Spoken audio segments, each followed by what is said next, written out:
Então, boa noite. A gente vai falar sobre os princípios do direito ambiental e leis ambientais. O grupo é composto por mim, Guilherme Oliveira, Lucas Oliveira, Niliane Vieira e a Vitória Wagner, docente, professor Marcos Vinícius. Então, vou falar aqui um pouco sobre a introdução e as principais funções fundamentais, né? Em primeiro tópico, a gente tem a definição de direito ambiental, que é um ramo de direito que busca regular a relação entre os seres humanos e o meio ambiente. Basicamente ele tem como objetivo, né, principal garantir a proteção e a preservação do uso sustentável dos recursos naturais e segurando que a qualidade de vida para gerações presentes sejam de qualidade. E já que nos princípios básicos de direitos ambientais, um dos primeiros, por exemplo, é o princípio da precaução, que é basicamente o princípio de origem, né, da adoção de medidas preventivas, né, de fase de riscos ambientais, incêndios, em situações de dúvida científica, que eles basicamente prioriza, né, a produção ambiental. Um exemplo da prática é a proibição de determinados produtos químicos, que a gente vai vendo ao longo do tempo, né? Também temos os princípios da prevenção, que diferentemente da precaução, a prevenção atua diante, né, do risco já conhecido e é mais eficiente para prevenir o dano do que remediá-lo, né? Que nem geralmente eu falo, melhor precaver do que remediar. Um exemplo prático é o controle de emissões industriais para evitar a população de atmosfera, né? Aquela mais comum. Também temos o princípio da poluidor é, pa, pa, desculpa, pagador, que é basicamente a resposta pela degradação ambiental e o dever de alcançar isso, né, dos cursos de prevenção disso e a compensação, né, dos danos causados. Também tem um exemplo que é bastante falado, que é as empresas que devem pagar pela os recursos, desculpa, recuperação de áreas contaminadas, degradadas. Isso geralmente é um ponto que geralmente muito consultado para ter esse controle, para ter essa diminuição. Pode passar slide. E aqui as importâncias, desculpa, as importâncias diretas ambientais, temos a questão da relevância, né, do direito ambiental que está garantindo equilíbrio ecológico, essencial para a sobrevivência humana. E dos primeiros tópicos tem uma proteção da biodiversidade, que é basicamente prevenir, né, a extinção de espécies apresentadas no ecossistema e mais descobertas.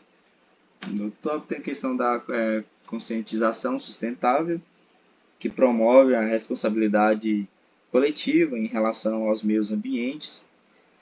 Também temos o planejamento sustentável, que estimula a prática, né, da economia, econômicas que minimizam, né, impactos ambientais que geralmente está cada vez se alastrando, né? E com essa conexão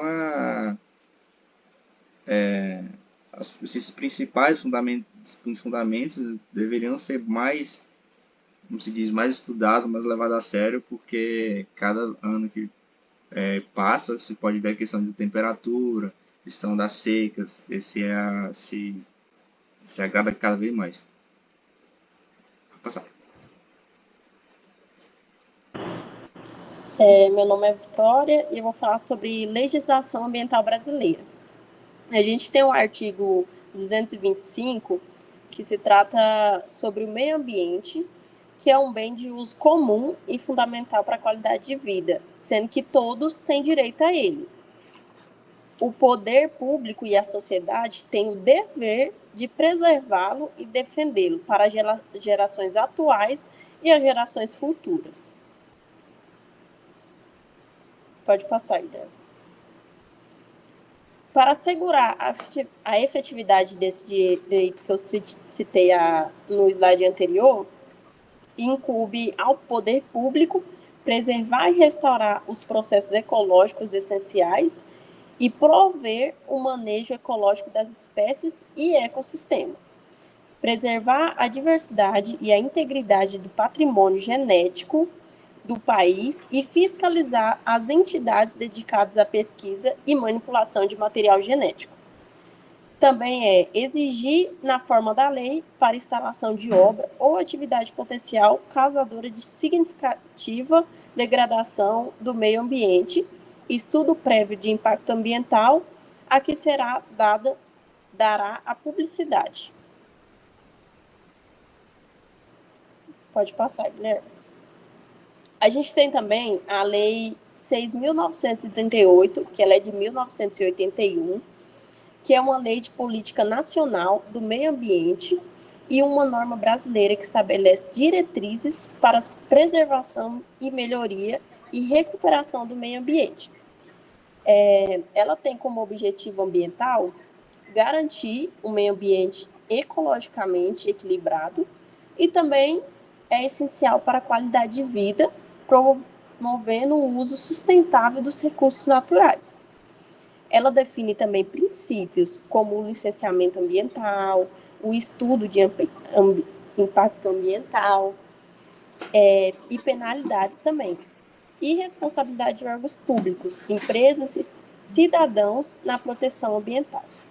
Ela também criou um Sistema Nacional do Meio Ambiente, que é o CISNAMA, e o Conselho Nacional do Meio Ambiente, o CONAMA, que eles são quem coordenam e regulamentam a política ambiental aqui no país. Pode passar aqui. A gente tem também uma lei que é muito importante, que é a Lei 9.605, que foi criada em 1998, que define condutas que caracterizam crimes ambientais. Ela também estabelece sanções e penas para quem comete ou tenta cometer crimes ambientais.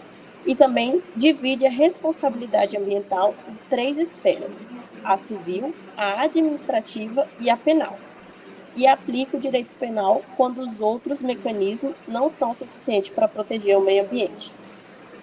Eu trouxe alguns exemplos de crimes ambientais, eu trouxe 2 exemplos. Um é matar, perseguir, caçar, apanhar ou utilizar espécies de fauna silvestre sem a devida autorização. Você realizar esse crime, ele vai te gerar uma detenção de 6 meses a 1 ano e também uma multa. E o outro exemplo que eu trouxe foi destruir, danificar, lesar ou maltratar plantas de ornamentação, que vai gerar uma pena de detenção de 3 meses a 1 ano, ou multa, ou ambas as penas. Pode passar, Guilherme. A lei, como eu citei nos slides anteriores, ela tem alguns objetivos, né? Que são, por exemplo, preservar, melhorar, recuperar a qualidade ambiental. Por isso que elas são tão importantes para a gente e por isso que elas têm que ser seguidas também. Ela também pode assegurar condições para o desenvolvimento socioeconômico, proteger a dignidade da vida humana também. Por isso a gente tem que seguir essa lei, porque ela tem motivos específicos, né? Além da nossa saúde humana, a gente poder proteger bem o meio ambiente. Boa noite, eu sou o Lucas Oliveira e eu vou estar falando aqui agora sobre a avaliação de impacto ambiental, que é um processo muito importante, né, que ele realiza a análise técnica que visa identificar, prever, avaliar e mitigar os impactos ambientais de um empreendimento ou atividade que visa ser constituída em determinada área. Essa avaliação também é conhecida como AIA, que é um processo muito importante e que é uma das principais etapas no início de um planejamento, em que a gente assegura que todas as consequências que podem surgir com a construção desse empreendimento tenha as suas medidas preventivas ou compensatórias, no caso de reflorestamento, se necessário, ou no caso, e também no caso de construção de barragens, como a gente vai citar a seguir.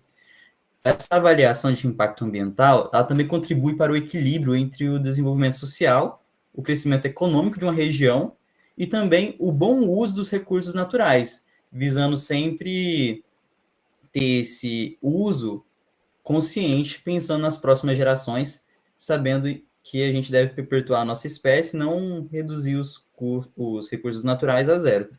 Ou seja, o AIA, ele é um documento que deve ser realizado no começo da fase do planejamento, em que a gente assegura que vai estar tudo sendo pensado e repensado, visando contribuir para o meio ambiente e causar o menor impacto possível.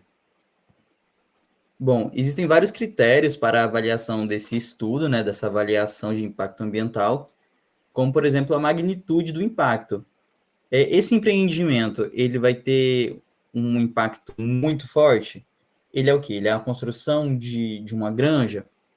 Ele é a construção de uma barragem? Então, dependendo de cada empreendimento, tem uma certa magnitude.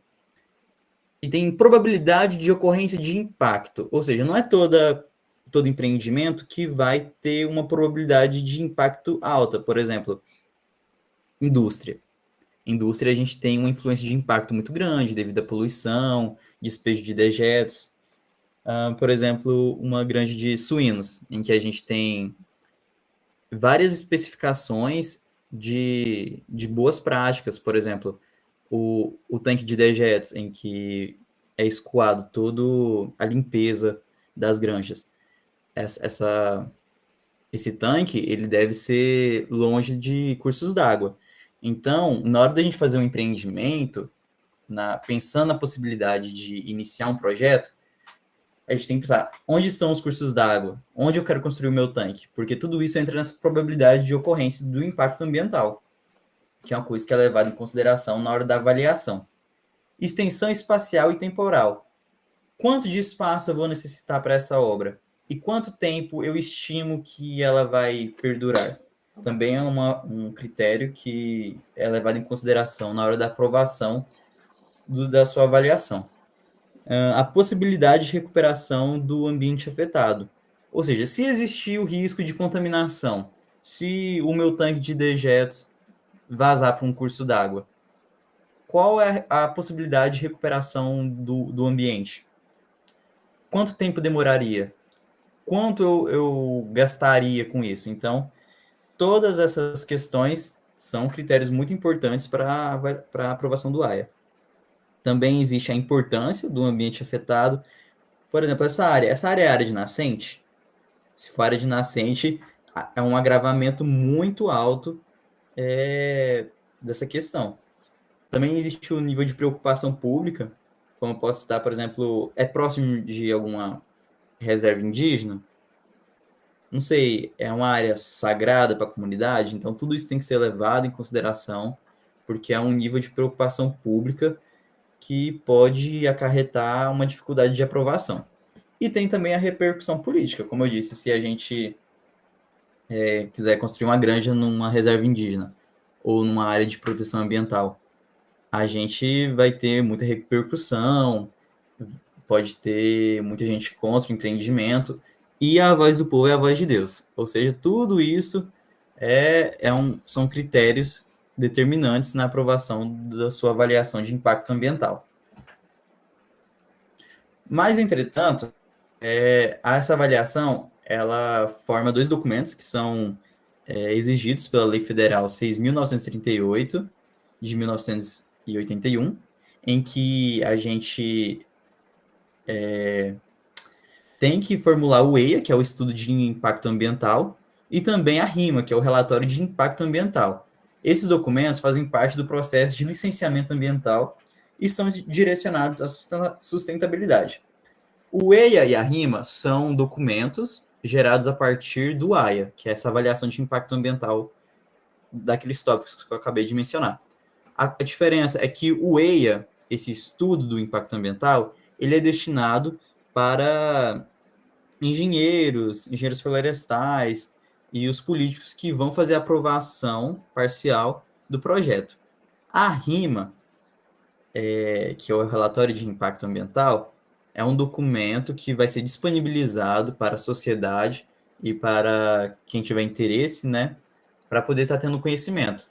A diferença entre os dois é que o EIA vai ter uma linguagem técnica com muitas especificações, com metragem, distância e etc. E o relatório de impacto ambiental, a RIMA, que vai ser disponibilizada para a sociedade, ela tem que ter uma linguagem clara, objetiva e às vezes não tão detalhada, só basicamente esclarecendo o objetivo da construção e os impactos, né, possíveis, e também as assegurações, como por exemplo, vou construir aqui uma barragem.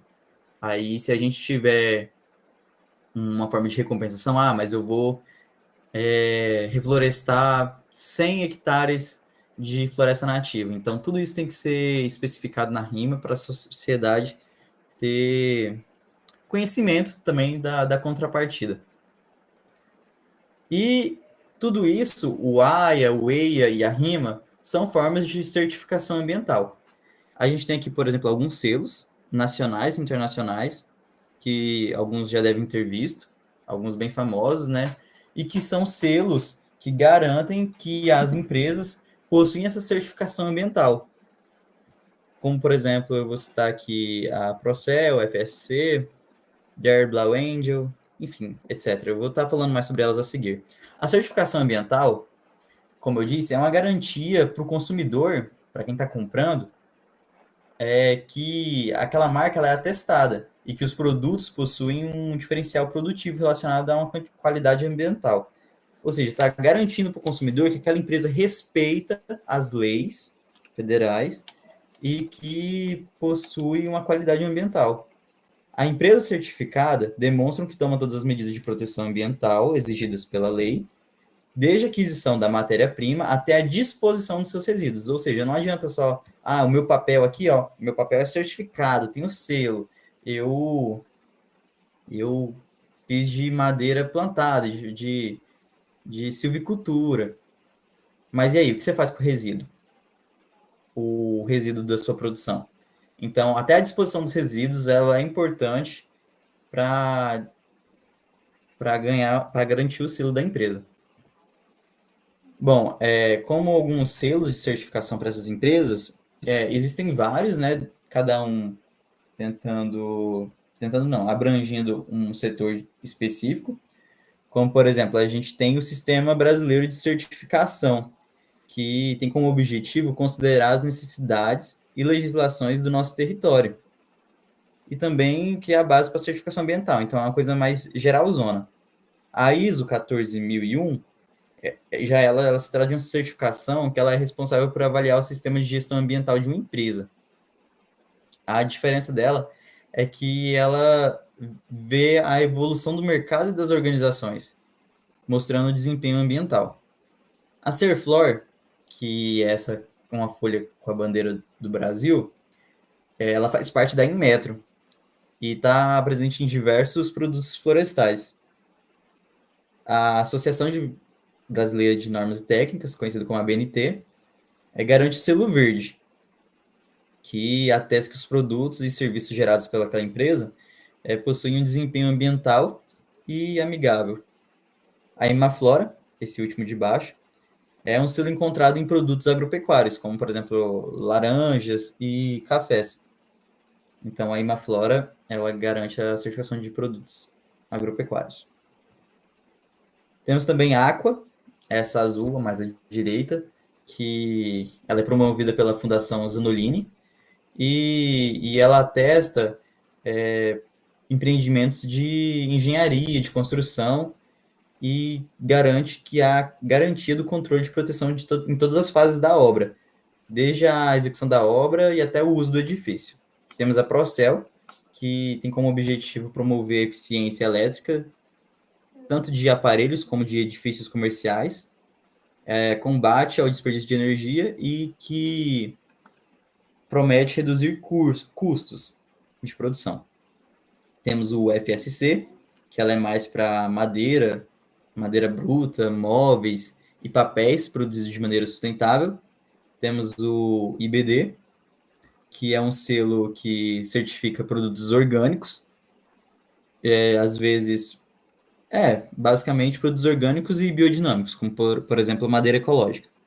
E temos também produtos orgânicos Brasil, que é mais destinado à agricultura, que é aqueles alimentos produzidos sem uso de agrotóxicos, sem fertilizantes artificiais, e que o produto agrícola não sofreu nenhuma intervenção genética, né? Que não teve nenhum melhoramento genético ou aplicação de tecnologia naquela semente. Boa noite, eu sou a Niliane. Eu vou estar falando agora um pouco sobre os desafios e perspectivas.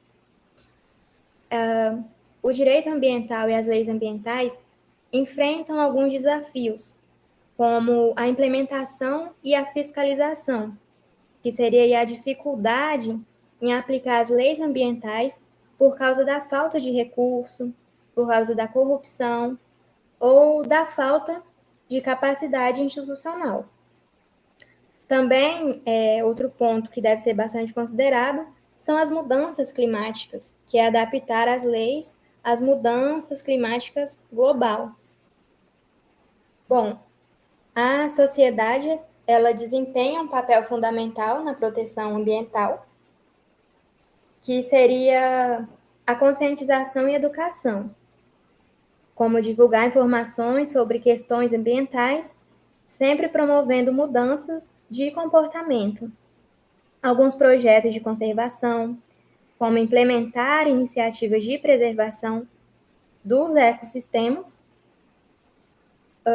e como algumas propostas para melhorar a eficácia das leis, seria a revisão e a atualização, sempre estar aí atualizando essas leis para incorporar novas tecnologias e conceitos. Pode passar. Bom, a proteção ambiental é um desafio super complexo que requer uma abordagem integrada e eficaz. Os princípios do direito ambiental e as leis ambientais, elas são fundamentais para garantir um futuro mais sustentável, né? Só que, como a gente viu, existem alguns desafios, como a implementação, fiscalização, conflitos entre desenvolvimento e conservação, as mudanças climáticas, que também afetam bastante, e também tem a falta de educação e conscientização, que ainda persistem. Portanto, deve sempre fortalecer, ter esse fortalecimento da parte institucional e uma capacitação técnica para auxiliar nessas questões. Muito obrigada a todos.